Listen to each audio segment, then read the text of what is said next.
Deuxième problème sur la force de frottement. Une pierre de 3,6 kg glisse à 5 mètres par seconde sur un lac. La force de frottement entre le lac et la pierre est de 0,72 N.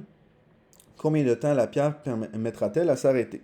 Donc là, vu qu'on est sur un lac, on va supposer qu'on est sur une surface horizontale. Donc, notre objet ici, ben, les axes de référence avec les axes traditionnels, que je rappelle, s'appelleraient les axes orthonormés. Donc là, notre objet se déplace. Donc, on va supposer qu'il se déplace vers la droite pour avoir un mouvement qui est positif, comme ça ici. Ensuite, on a la force normale qui est à 90 degrés par rapport à la surface, vu que notre objet touche la surface continuellement. On a la force gravitationnelle qui est vers le bas, comme ça ici. Et ben, vu qu'il ralentit, ben, ça c'est à cause de la force de frottement qui est dans le sens contraire du mouvement, comme ça ici. Et vu que notre pierre bouge, ben, ça veut dire que c'est un frottement qui est cinétique. Donc, pour nos données, on a la masse de la pierre qui est de 3,6 kg. Ensuite, on pourrait écrire le G de la Terre, mais vu qu'on va travailler en X, ben, on n'aura pas besoin de calculer le FG. Donc, la vitesse initiale en X est de 5 mètres par seconde. Et au bout d'un certain temps, notre pierre va s'immobiliser. Donc, la vitesse finale en X va être de 0 mètres par seconde. Pour le frottement cinétique, donc sa norme, c'est de 0,72 N. Ici, je vais être encore plus précis, vu qu'il est vers la gauche, donc vers une valeur de x qui est négative. Donc, sa composante en x de Fk, c'est moins 0,72 N.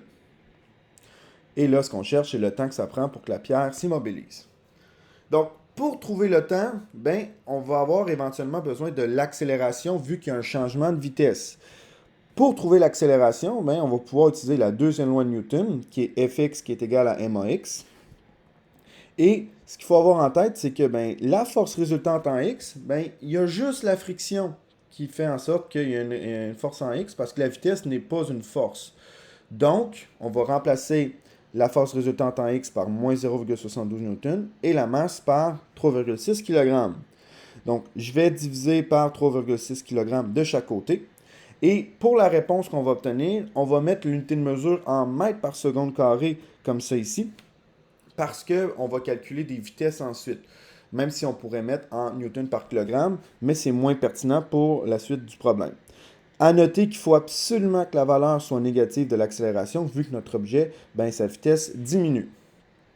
Fait que là, pour calculer justement le temps à partir de la vitesse initiale, de la vitesse finale, puis de l'accélération, on peut utiliser une des formules du MRUA, soit Vfx qui est égal à Vx plus A fois delta t, comme ça ici.